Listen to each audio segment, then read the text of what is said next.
Nova trobada del que són del cicle de lectures per escoltar. Avui el que farem serà farem textos de John Berger.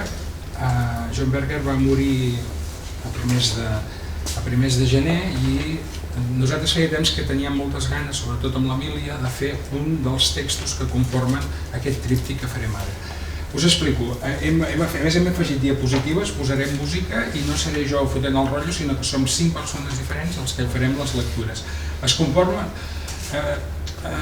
conformen amb 3 capítols que els veureu molt ben explicats aquí a les diapositives. El primer capítol és una mica intens, parla del que són les llars, del que són la gent que s'entén que anar de casa i del que és el tema del plaer i el dolor. La segona part és un fragment d'un llibre, que també ho veureu aquí, que parla de com veuen els morts les fruites, és a dir, diferents tipus de fruites, 5 fruites diferents, com els veu algú que ja no hi és. I la tercera part, que és l'origen, bàsicament, d'aquest espectacle de Berger, és una elegia, és un llibre que es diu El farem sencer, és un llibre molt curt, molt intens, la Carme i la Dolors el tenen aquí a la biblioteca i us el recomanem fervorosament, ho podreu veure després. Es diu Rondó per a Beverly i és una elegia feta per el fill del John Berger i el John Berger parlant de la seva mare quan la seva mare ja no hi és. Doncs això és Y nuestro rostro es mi vida, breves como fotos, és el títol d'un dels llibres del John Berger, i tindrà una durada de 50 minuts. Us garanteixo que seran 50 minuts molt intensos, vull dir, són molt potents, estigueu atents, esperem de veritat que us agradi. Moltes gràcies. Baudelaire fue uno de los primeros que dieron un nombre y describieron el desarraigo de las nuevas masas urbanas. Como fantasmas errantes sin techo, obstinadamente se lamentan. Y sin embargo, el concepto, no la poesía que lo expresa, es demasiado radical. El mismo sentimiento de pérdida mantiene viva una esperanza.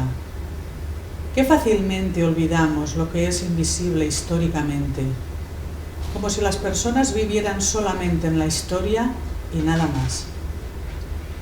La ingenuidad popular es generalmente invisible. Algunas veces, cuando se la recobra para una acción política, se hace visible. El resto del tiempo se utiliza a diario para la supervivencia personal clandestina. En los niveles prácticos de zafarse, aprender, buscarse la vida, y en el nivel físico de girar en círculos a fin de conservar la propia identidad. Las masas, la necesaria fuerza de trabajo anónima, se empeñan en seguir siendo una población de personas independientes, pese a sus condiciones de vida y trabajo, pese a su desarraigo. Y el suelo que pisa cada una de estas individualidades, tan tenazmente conservadas, es como un hogar. El hogar sustituto tiene muy poco que ver con una edificación. El techo que lo cubre, las 4 paredes se han hecho, por así decirlo, profanos, independientes de lo que se guarda en el corazón como algo sagrado. Esta secularización es la consecuencia directa de las condiciones económicas y sociales, los sistemas de arrendamiento, la pobreza, la masificación, la planificación urbana, la especulación del suelo. Pero en último término es la consecuencia de una falta de opción. Sin una historia de opción, ninguna vivienda puede ser un hogar. En el caso de la vivienda tradicional, que era fundamentalmente un hogar, la opción podía ser ancestral, ir incluso más allá de la memoria viva. Pero cada acto de mantenimiento o de mejora reconocía y respetaba aquella primera opción, que nada tenía que ver con el gusto, sino con la sabiduría, al haber escogido un lugar en el que se cruzaban las 2 líneas de la vida. Las posibilidades abiertas a las mujeres y los hombres de hoy, incluso entre los menos privilegiados, pueden ser más numerosas que en el pasado, pero lo que se ha perdido irremisiblemente es la posibilidad de decir: este es el centro del mundo. No obstante, al girar en círculos, los desplazados conservan su identidad e improvisan un lugar donde cobijarse. ¿De qué está hecho?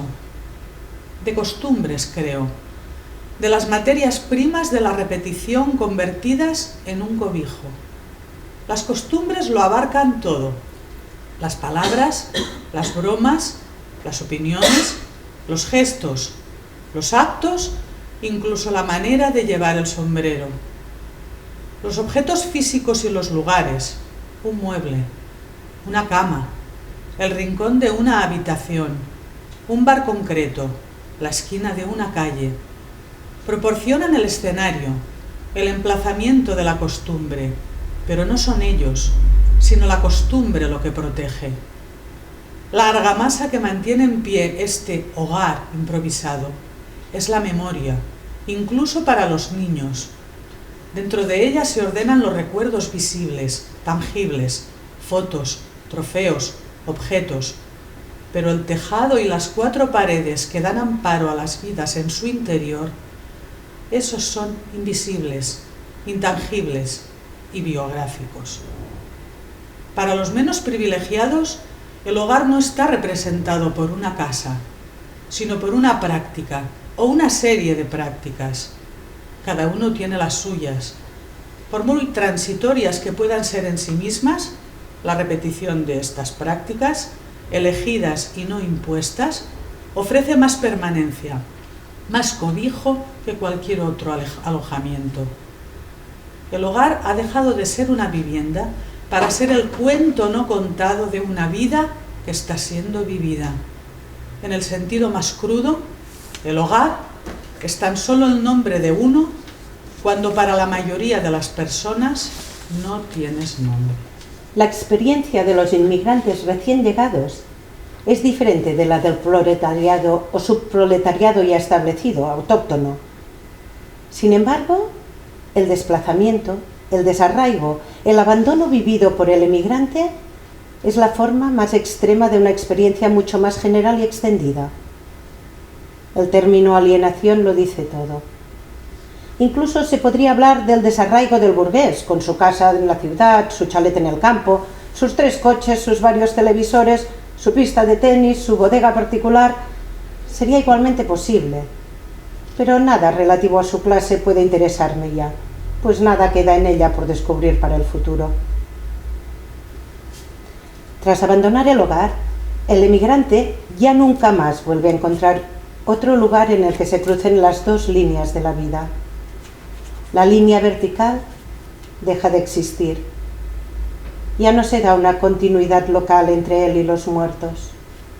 Estos, sencillamente, desaparecen. Y los dioses se han hecho inaccesibles. La línea vertical se dobla formando un círculo biográfico individual que no conduce a ninguna parte, solo encierra. En cuanto a las líneas horizontales, puesto que ha dejado de haber puntos permanentes de referencia, han sido sustituidas por una llanura de distancia pura, a lo largo de la cual todo queda arrasado. ¿Qué puede crecer en el lugar de la pérdida? Tal vez solamente pueda hacerlo aquello que antes, cuando cada pueblo era el centro del mundo, resultaba inconcebible. A principios del siglo XIX nacen por lo menos 2 nuevas esperanzas que ofrecen la ilusión de un nuevo cobijo y que pasarán a ser compartidas por un número cada vez más elevado de personas. La primera es la del apasionado amor romántico, del que hay más en las callejuelas que en las bibliotecas. En cierto sentido, lo que sucede entre una mujer y un hombre enamorados está lleno de la historia. En los campos, en las carreteras, en los talleres, en la escuela, se dan continuas transformaciones. En un abrazo es muy poco lo que cambia. Y sin embargo, lo que se construye sobre la pasión varía. No necesariamente porque las emociones sean diferentes, sino porque cambia lo que lo rodea. Las actitudes sociales, los sistemas legales, la moralidad, la escatología. El amor romántico en el sentido moderno es un amor que une o espera unir a dos personas desplazadas. La amistad, la solidaridad, los intereses mutuos también unen a la gente, pero lo hacen dependiendo de la experiencia y de las circunstancias. Suelen tener una base empírica, mientras que el amor romántico recuerda los principios y los orígenes. Su supremacía precede a la experiencia, y es esta supremacía lo que le permite tener un significado especial en la época moderna, de Novalis a Frank Sinatra. En el principio, un principio que ese amor recuerda, la división en dos sexos polarizó la vida.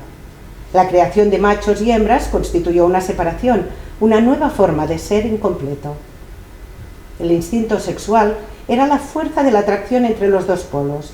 Tan pronto como aparecieron la memoria y la imaginación humanas, el deseo de atrapar y mantener esa atracción empezó a proclamarse a sí mismo amor. Este amor ofrecía una esperanza de realización y anunciaba que su propia fuerza pertenecía al corazón de lo real. Tal esperanza se manifestaba al mismo tiempo que la constitución del hogar, pero no era la misma cosa. En el periodo más reciente, cuando nos hemos visto privados del segundo, nos sentimos más intensamente que nunca en resonancia de la primera. La segunda esperanza es de orden histórico. Todo migrante sabe en el fondo de su corazón, de corazones, que es imposible volver. Aun cuando sea físicamente posible regresar, no se regresa verdaderamente, porque es el mismo que ha cambiado radicalmente al emigrar. Es asimismo imposible volver a aquel momento histórico en el que cada pueblo era el centro del mundo. La única esperanza que nos queda ahora es hacer de toda la tierra el centro. Solo la solidaridad mundial puede trascender el desarraigo moderno. La fraternidad es un término demasiado fácil.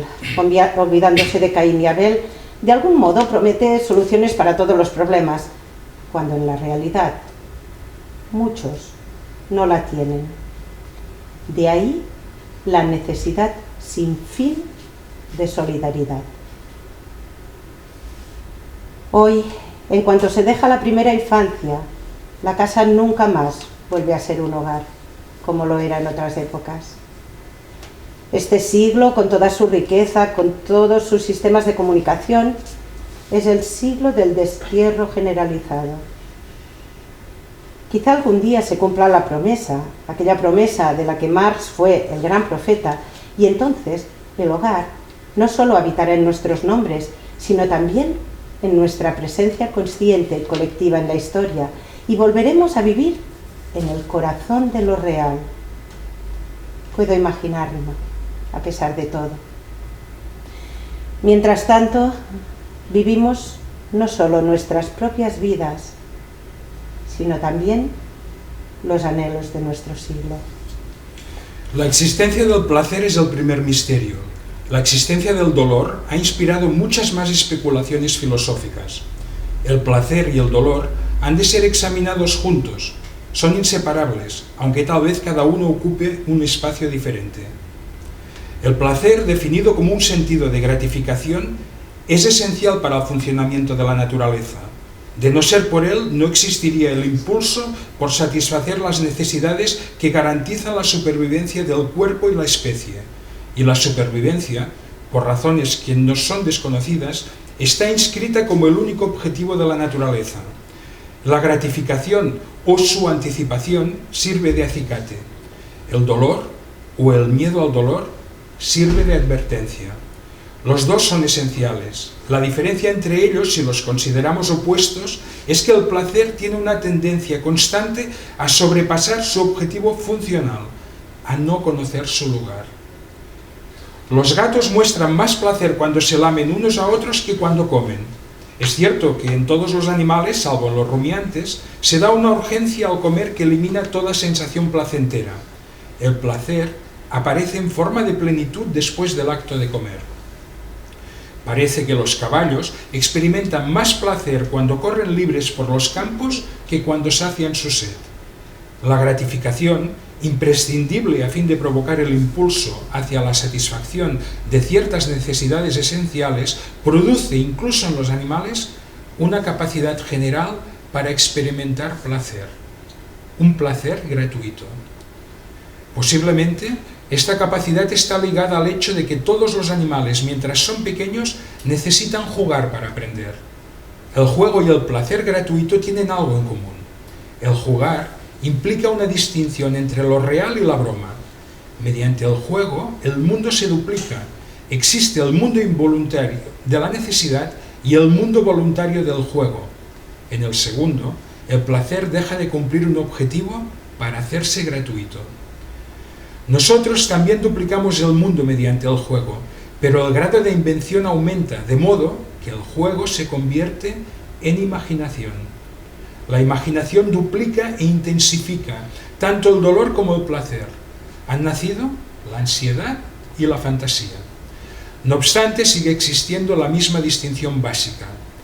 El dolor, por mucho que se desborde de su origen, siempre tiene una causa, un centro, un lugar, mientras que el placer no siempre lo tiene. La felicidad humana es algo escaso. No hay periodos felices, solo momentos felices. Pero la felicidad es precisamente un placer generalizado. Y el estado de felicidad puede definirse mediante una ecuación, según la cual en ese momento el don del propio bienestar es igual al don de la existencia. Si el placer no superara a la gratificación funcional, no podría existir ese bienestar. La experiencia estética es la expresión más pura de esta ecuación. Tradicionalmente se entendía esta ecuación como un signo de la existencia de un Dios benevolente, o al menos de un Dios capaz en ciertas ocasiones de ser benevolente. La arbitrariedad de la felicidad se interpretaba como una intención divina, y de aquí surge el problema del sufrimiento y del dolor. Si el placer era un don, si la felicidad era deliberada, ¿por qué tenía que existir el dolor? Es difícil responder a esto. Nunca ha sido fácil aliviar el dolor. Generalmente han faltado los recursos adecuados: alimentos, medicinas, ropas, viviendas. Pero al mismo tiempo, siempre ha sido fácil localizar las causas del dolor: hambre, enfermedad, frío, privación. En principio, siempre ha sido más sencillo aliviar el dolor que dar placer o hacer feliz. Las zonas de dolor se localizan mucho más fácilmente. Con una enorme excepción: el dolor emocional de la pérdida, el dolor que ha roto el corazón. Este dolor ocupa el espacio de toda una vida. Puede haberse iniciado con un solo acontecimiento que ha producido un excedente de dolor. El que sufre se vuelve inconsolable. Y sin embargo, ¿qué otra cosa podría ser este dolor sino el reconocimiento de que lo que nos fue dado una vez como placer o felicidad nos ha sido irrevocablemente arrebatado? El don del placer es el primer misterio. Melón. Nos parecía que por una peculiar contradicción, los melones eran los frutos de la sequía. Caminando por valles angostados o por la tierra cuarterada de llanuras polvorientas, caíamos sobre ellos y nos los comíamos como quien saca agua de un pozo en un oasis. Eran inverosímiles, nos consolaban, pero en realidad no nos saciaban la sed. Y antes de abrirlos, los melones huelen al agua azucarada que encierran, un olor a cerrado denso y romo, mientras que para saciar la sed es necesario algo más punzante. Los limones son mejores. Los pequeños melones verdes sugieren juventud, pero enseguida parecen una fruta por la que no pasará el tiempo, como una madre para su hijo. Las manchas o las imperfecciones de su cáscara, y siempre las tienen, parecen lunares o marcas de nacimiento. No significan que estén pasados como sucede con otras frutas. Solo confirman que cada melón es único y que es y fue siempre el mismo.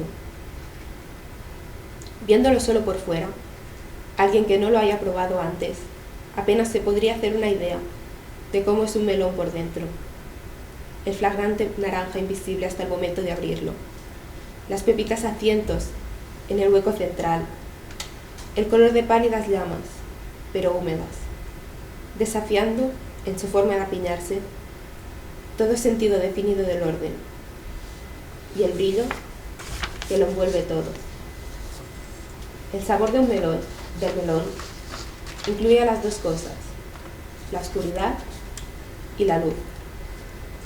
Unía milagrosamente los opuestos, que de no ser así, nunca habrían existido juntos. Melocotón. Nuestros melocotones se ponían negros al sol, de un negro carmesí, ciertamente, pero con más negro que rojo. Negro como el hierro candente cuando empieza a enfriarse y no avisa del calor que todavía despide. El melocotón de los herreros. El negro, sin embargo, pocas veces extendía sobre toda su superficie. Aquellas partes que habían quedado en sombra eran blanquecinas, aunque el blanco tenía un rastro de verde, como si las hojas que le daban sombra le hubieran pasado un dedo por la piel. En nuestro tiempo, las mujeres europeas ricas se tomaban un enorme trabajo para mantener la cara y el cuerpo así de pálidos, pero no las gitanas. El tamaño de los melocotones variaba considerablemente. Los había tan grandes que llenaban la mano, y pequeños como pelotas de ping-pong. La piel de estos pequeños, al ser más fina, tendía a arrugarse, un poco cuando la fruta estaba muy madura o golpeada. Y las arrugas nos recordaban a veces a la cálida piel en el pliegue de un brazo oscuro. En el centro, tenían un hueso, con una textura semejante a la de la corteza de los árboles, y un aspecto sulfuroso, como el meteorito. Aquellos melocotones silvestres eran la fruta creada por Dios para los ladrones. Ciruelas Claudias. Salíamos a buscarlas todos los años en el mes de agosto, y muchas veces nos decepcionaban. O estaban demasiado secas, fibrosas, o demasiado blandas, casi pochas. La mayoría no merecían siquiera un bocado, porque solo tocándolas sabías que no tenían la temperatura apropiada. Una temperatura que no se medía en grados centígrados o Fahrenheit. La temperatura de un tipo particular de frescor soleado. El chico tiene entre 8 y 10 años y medio, la edad de la independencia, antes de que empiece a presionar la adolescencia. El chico coge la ciruela en la mano, se la lleva a la boca, la muerde y la fruta es una flecha que entra hasta el fondo de la garganta con una promesa. ¿Qué promete? Algo que todavía no tiene nombre y que él no tardará en darle. Saborea una dulzura que ya no tiene nada que ver con el azúcar, sino con una extremidad que se prolonga y parece que no acaba nunca. La extremidad pertenece a un cuerpo que él solo ve con los ojos cerrados. El cuerpo tiene 3 extremidades más, y un cuello, y unos tobillos como los suyos, salvo que está del revés. Por la extremidad sin fin fluye una savia. La saborea entre los dientes. La savia de una pálida madera sin nombre, que él llamará árbol chica. Bastaba que una ciruela de cada 100 nos lo recordara. Cerezas. El sabor de la fermentación estaba más presente en las cerezas que en cualquier otra fruta. Cogidas directamente del árbol, sabían a enzimas rociadas con sol, y este sabor casaba perfectamente con el brillo especial de la piel. Tomad una cereza y comprobad cómo su sabor se mezcla, incluso recién cogidas del árbol, con el de su propia putrefacción. En su color dorado o rojo, casi siempre apunta el marrón. el color que tomarían al pudrirse o desintegrarse. La cereza no refresca por su pureza, como lo hace la manzana, sino por el ligero cosquilleo, casi imperceptible, que produce en la lengua su fermentación. El pipo de la cereza siempre parecía una incongruencia en algo tan pequeño, con una pulpa tan ligera y una piel casi imperceptible. Siempre te sorprendería en encontrarlo y lo escupirías como algo que no tuviera mucho que ver con la pulpa. Más bien tenías la sensación de esculpir un precipitado de tu propio cuerpo, un precipitado misteriosamente producido por el acto de comer cerezas. Después de cada cereza, escupías un diente de cereza. Lo que distingue los labios del resto de la cara es que tienen el mismo brillo de las cerezas y su misma maleabilidad. La piel de los labios, igual que la de las cerezas, parece la piel de un líquido. Es algo que tiene que ver con la capilaridad de sus superficies. Comprobad si nuestro recuerdo es cierto o si los muertos exageramos. Poneos una cereza en la boca, no la mordáis todavía, y notad como durante un instante la suavidad y la elasticidad de la fruta se corresponden perfectamente con la naturaleza de los labios. Ciruelas damascenas. Unas ciruelas oscuras, pequeñas, de forma oval, no mucho más grandes que un ojo humano. Se asoman entre las hojas en septiembre, cuando maduran. Son las ciruelas damascenas. Maduras, la piel tiene un color morado oscuro, negruzco, pero si no la frotas antes, está recubierta de una película vaporosa de color de humo de leña azulado. Estos dos colores nos hacían pensar en ahogarse y volar al mismo tiempo. La pulpa amarilla verdosa es dulce y astringente, así que su sabor es dentado como el filo de una sierra diminuta, por la que pasa suavemente una lengua. Esta ciruela no seduce como lo hace la Claudia. Los ciruelos damascenos se plantaban siempre cerca de la casa. Cuando mirábamos por la ventana en invierno, veíamos los pajarillos buscando alimento, congregándose y posándose en sus ramas. Pinzones, petirrojos, paros, gorriones y alguna urraca furtiva. En primavera, esos mismos pájaros cantaban en el ciruelo. Hay otra razón por la que son la fruta de la canción. De barriles llenos de estas ciruelas fermentadas, destilábamos ilegalmente aguardiente. E invariablemente, los chispeantes vasitos de la bebida nos animaban a entonar canciones de amor, de soledad y de entereza en la adversidad.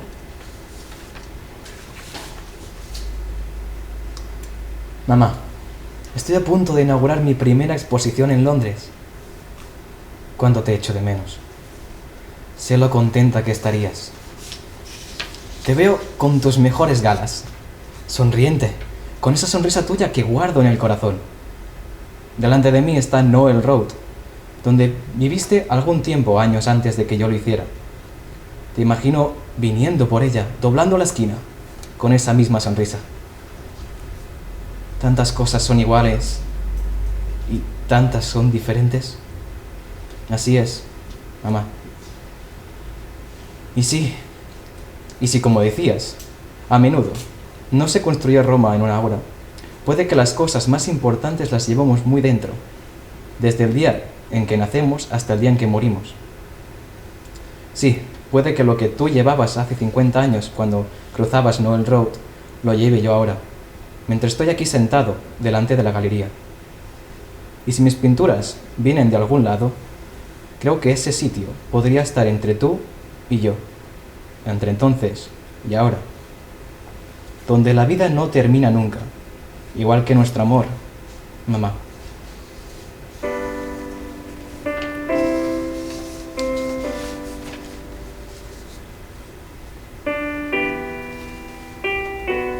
Te fuiste hace 4 semanas. Anoche volviste por primera vez. O para decirlo de otro modo, tu presencia sustituyó a tu ausencia. Estaba escuchando una grabación del rondó número 2 para piano, opus 51 de Beethoven. durante casi 9 minutos por lo menos, fuiste ese rondó, o ese rondó se convirtió en ti. Contenía tu levedad, tu persistencia, tus cejas arqueadas, tu ternura. Estamos escribiendo esta elegía para ti, y es algo parecido a una respuesta a ese rondó. Al mismo tiempo es un mensaje al lector sobre ti, para ti y sobre ti, y sobre los 40 años que vivimos juntos y trabajamos en las mismas cosas. Para ti y sobre ti.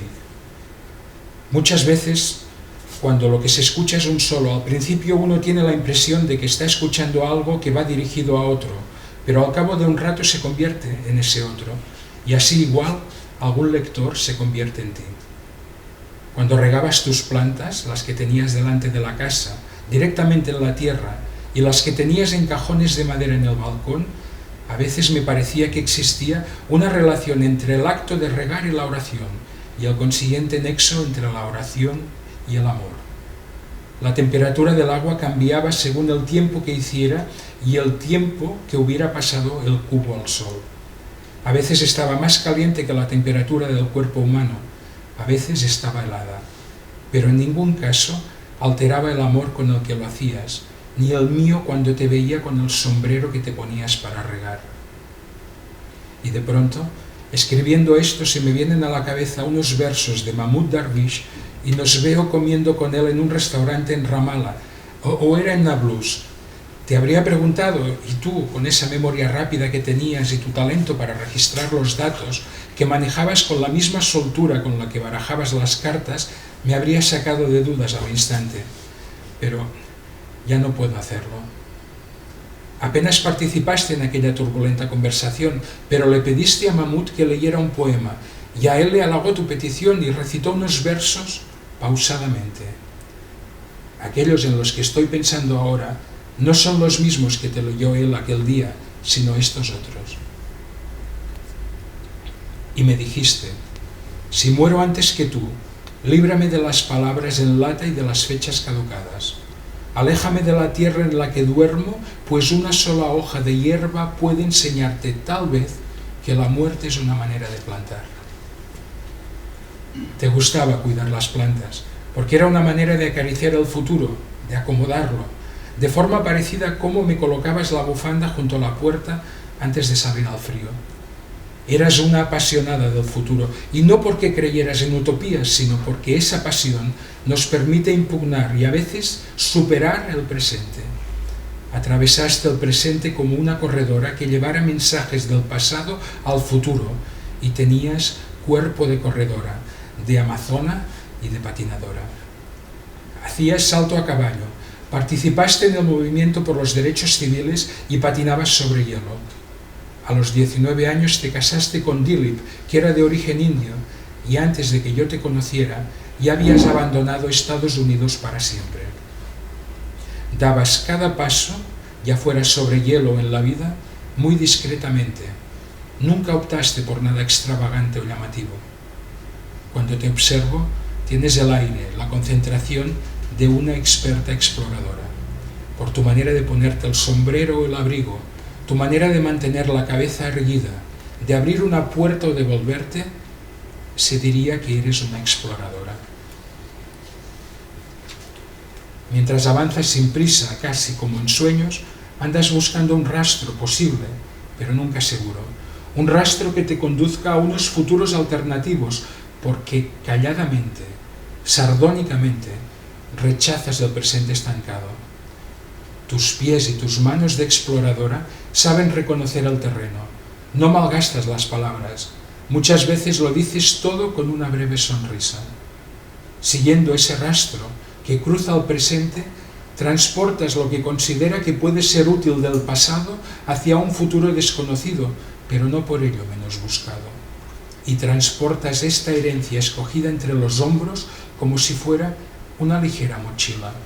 Parece que no pesa nada, y en cuanto al futuro, ahí está, en el intercambio de miradas. Dentro de un sobre, en la mesa en la que estoy escribiendo, Hay 2 cristales graduados para tus gafas, nuevos, recién traídos de la óptica. ¿Te acuerdas? Solo podías estar tumbada de espaldas. Cualquier otro movimiento, pese a la morfina, te dolía mucho. Tomabas notas y no parabas de quitarte y ponerte las gafas, y muchas veces se perdían. Sandra y yo las encontrábamos bajo un almohadón entre las sábanas, debajo de un periódico. Entonces reparaste en que la parte inferior de las lentes, la de la hipermetropía, estaba muy rayada y dijiste: ¿por qué no encargarme unos cristales nuevos? Y cogí la receta de la última graduación que te habías hecho y fui a encargarlos. Tardarían 10 días. Por alguna razón decidí pagarlos por adelantado, como una promesa. Cuando fui a recogerlos, ya había besado tus párpados por última vez. Los cojo. Tanto el izquierdo como el derecho corrigen la miopía en su parte superior y la hipermetropía en la inferior. Desde muy temprana edad llevaste gafas o lentillas. Con ellas tu visión se habituó a distinguir con una claridad especial lo cercano y lo lejano, el pasado y el futuro. Me los pongo delante de los ojos y miro por ellos. La escala de lo que veo se hace imprecisa, pero aumenta la claridad circundante. Tú mirabas, observabas y elegías a través de esa transparencia. Era intrínseca tu visión. Vuelvo a pensar en el rondó. Varias veces se para bruscamente como antes en un silencio duradero y luego vuelve a empezar. Y en cada sección repite ciertos temas. La transparencia especial de los cristales de tus gafas, colocados delante de mis ojos, se parece a la persistencia del rondó. Cierro los ojos y veo tus repeticiones, tus estribillos, que modifican 40 años de actividad y de investigación, de perderse y de encontrar medias respuestas que convierten 40 años en un solo acto. Casi todas las páginas que escribí durante esos años te las enseñé primero a ti, y tú me respondías en un abrir y cerrar de ojos y me hacías sugerencias y luego las mecanografiabas y las enviabas. Hacías su seguimiento y concertabas traducciones y contratos. Mientras escribía, casi invariablemente esperaba tu reacción. Escribir para mí es una forma de desnudarme, de intentar llevar al lector más cerca de algo expuesto, y compartíamos la expectación de esta desnudez. Queríamos contemplar juntos lo que hay detrás de los nombres de las cosas, y contemplándolo nos sosteníamos el uno al otro con todas nuestras fuerzas. Esta forma de agarrarnos me daba valor para continuar cuando volvía a la soledad de la escritura.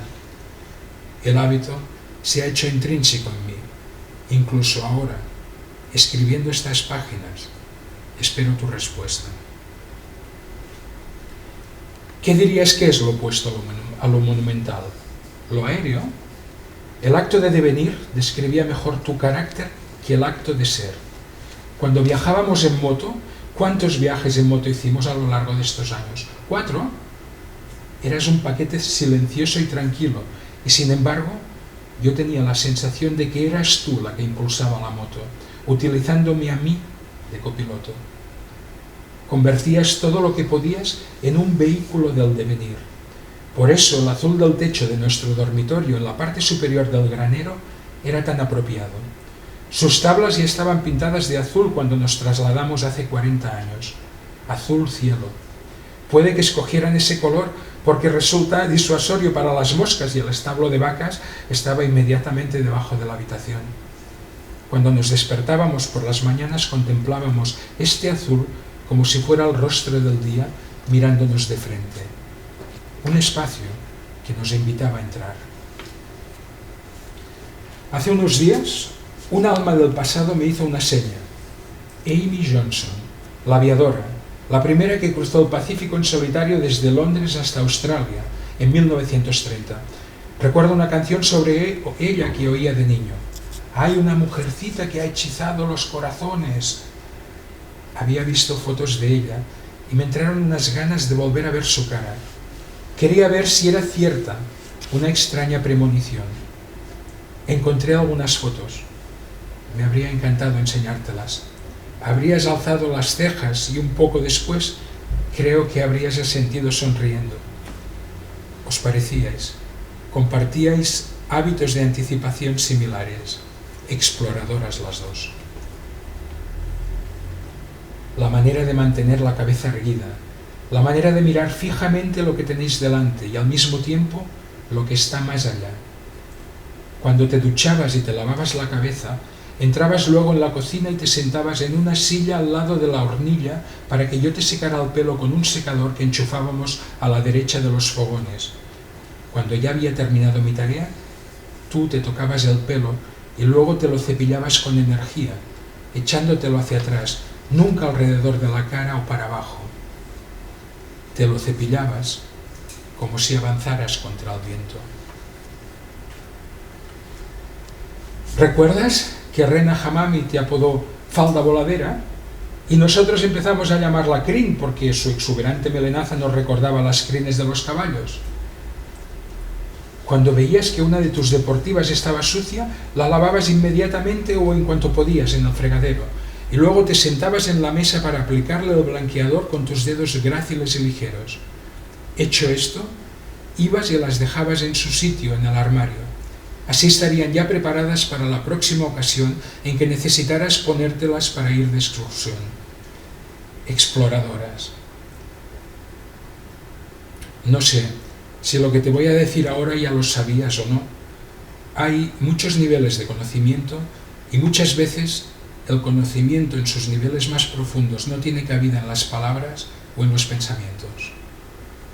Cuando estabas acostada de espaldas, sin poder moverte porque el dolor te atenazaba, cuando lo único que podíamos hacer para amortiguarlo era darte otra dosis de morfina o de cortisona o recolocar los almohadones debajo de tu cuerpo, cuando ya no podías levantarte para comer y solo podías beber por medio de una pajita, cuando solo te podíamos alimentar a bocaditos, siempre con la misma cucharilla, una que tenía un mango que te gustaba, cuando había que lavarte 6 veces al día, cuando ya solo orinabas o defecabas en pañales, cuando te frotábamos los talones y los codos para evitar que te salieran escaras, estabas incomparablemente bella. Y esa belleza incomparable emanaba de tu valentía. ¿Cómo? ¿Cómo despedirse? Le preguntaste a Sandra, moviendo tus ágiles manos en el aire. Ven, dijiste, haciendo una señal a Yves para que se acercara. Dime una cosa. Tu valentía, en lugar de intentar en vano vencer el miedo, le dio la bienvenida.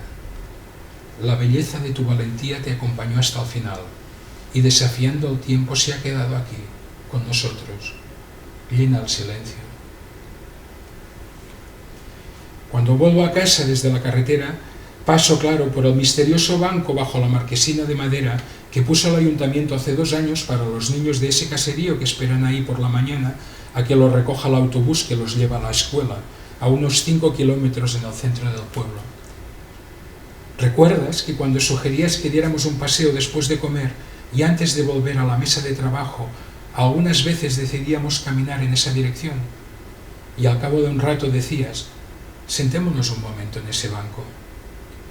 Para entonces ya te cansabas enseguida, sobre todo cuando había viento del norte, y de regreso a casa muchas veces caminábamos con el viento en la cara.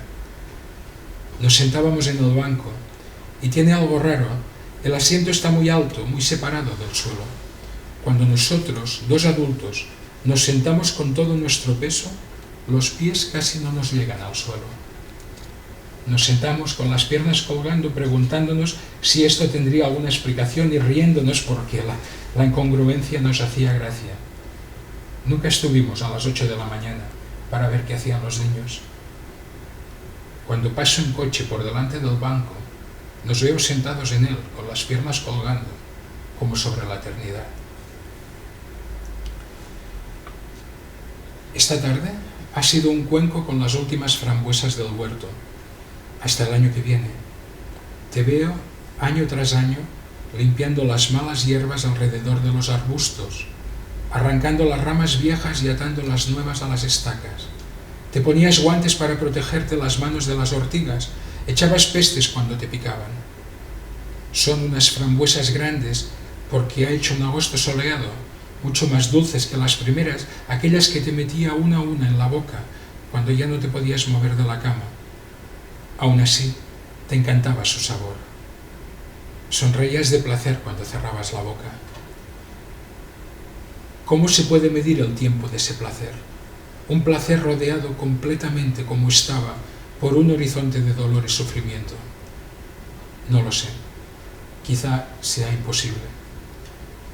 No saberlo, sin embargo, me acerca a ti. O te acerca a ti, a mí ahora, mientras saboreo la frambuesa que acabo de meterme en la boca. ¿Qué hacer con tu ropa? Son innumerables los hogares en los que se debe de estar formulando en este momento esta pregunta tras la muerte de un ser querido. Las respuestas son claras. Ofrecerles algunas prendas a los familiares más cercanos, otras a los amigos íntimos y a los vecinos, llevar algunas a las organizaciones caritativas que se ocupan de su distribución, guardar unas cuantas sencillamente por amor. Las respuestas son obvias, pero en la intimidad la pregunta porfía, como una indagación subterránea que no admite respuesta. Cuelgo en este mensaje algunas prendas que fueran tuyas. Miramos atrás y tenemos la sensación de que estás con nosotros en el momento de mirar. Es absurdo porque estás más allá del tiempo, donde no existe ni atrás ni adelante, y sin embargo estás con nosotros. Podría ser que de un modo incalculable seamos nosotros quienes nos reunamos brevemente contigo en algún lugar más allá del tiempo. Y podría ser que suceda en virtud de la naturaleza de los momentos que recordamos, momentos que ya eran eternos cuando ocurrieron. Cuántas citas de Spinoza me mecanografiaste, me imprimiste y localizaste. Entre todas ellas, esta. Mas no por ello dejamos de sentir y experimentar que somos eternos, pues tan percepción del alma es la de las cosas que concibe por el entendimiento como la de las cosas que tienen la memoria. Efectivamente, los ojos del alma con los que ve y observa las cosas son las demostraciones mismas, y así, aunque no nos acordemos de haber existido antes del cuerpo, percibimos, sin embargo, que nuestra alma, en cuanto que implica la esencia del cuerpo desde la perspectiva de la eternidad, es eterna, y que esta existencia suya no puede definirse por el tiempo, o sea, no puede explicarse por la duración. Nada de lo que el alma entiende desde la perspectiva de la eternidad lo entiende en virtud de que conciba la presente y actual existencia del cuerpo, sino en virtud de que concibe la esencia del cuerpo desde la perspectiva de la eternidad. ¿Dónde estás, mamá? Alguien dijo que los muertos no están en ninguna parte, que ese es su lugar. Pero, ¿qué significa eso? Nosotros en nuestra vida no podemos referirnos a ninguna parte. No sabemos lo que es. Cada vez te podías mover menos. Y recuerdo que papá te acariciaba la frente y el cabello y te decía, así, así, amor. Bajito, muy bajito. Casi un susurro. Su voz rozaba el silencio. ¿Cuántas veces lo repitió, mamá? Cuando tengo un buen día te siento, por lo general sobre mí, sobre nosotros, más bien. Una presencia difusa. Tengo la sensación de que sonríes. Tiendo a creer que apruebas lo que hago, pero supongo que la aprobación, como cualquier otro juicio de valor, no es relevante para ti, allí donde estés. Eso es un asunto nuestro, aquí abajo, en la tierra. Cuando tengo un mal día... Bueno, mejor no hablemos de esos, ¿vale? El nogal ha sido escandalosamente generoso durante estas últimas semanas. Ahora ya no queda casi ninguna nuez en las ramas. La mayoría están puestas a secar en el estudio. Las extiendo de modo que no haya demasiadas en cada capa. Pero algunas se pudren. Parece que no quieren secarse este año. Puede que sea por todo lo que ha llovido, o siempre es así. ¿Hay algún truco? Ahora es de noche, una noche muy oscura. Oigo el arroyo abajo. Se precipita hacia el valle. Tú eres esa corriente. Acaban de ser los difuntos, y el cementerio está lleno de flores, ramos y ramos. Parecen los fuegos artificiales de la noche del 14 de julio. Tú eres ese estallido de colores. Después de gritarle a Melina, porque se estaba quejando de que hubiera apagado la televisión, le dije que no me sentía muy bien, que no era por su culpa. Le dije que te echo de menos, que echo de menos a mami. Se puso a llorar, en silencio. Comprobó con un dedo si yo también estaba llorando. Estábamos casi oscuras. Yo no lloraba. Le dije que no era capaz de llorar, que no lo conseguía. Muchos hombres han perdido ese don. Y si no lo hubiera perdido, tal vez no serían tan tontos, le dije. Creo que estaba de acuerdo. No le dije que estaba llorando a lágrimas viva por dentro. Tú eres esas lágrimas. Y las de ella. Como no sabemos dónde estás, vamos donde yace tu cuerpo. Pronto pondrán sobre tu tumba la lápida que elegimos, con la tierra y las plantas que pondremos en medio. Creemos y esperemos que quedará muy bonita. Sé que no te puedo pedir que mecanografíes esto, lo acabo de escribir a mano, como solías hacerlo, así que lo haremos por ti.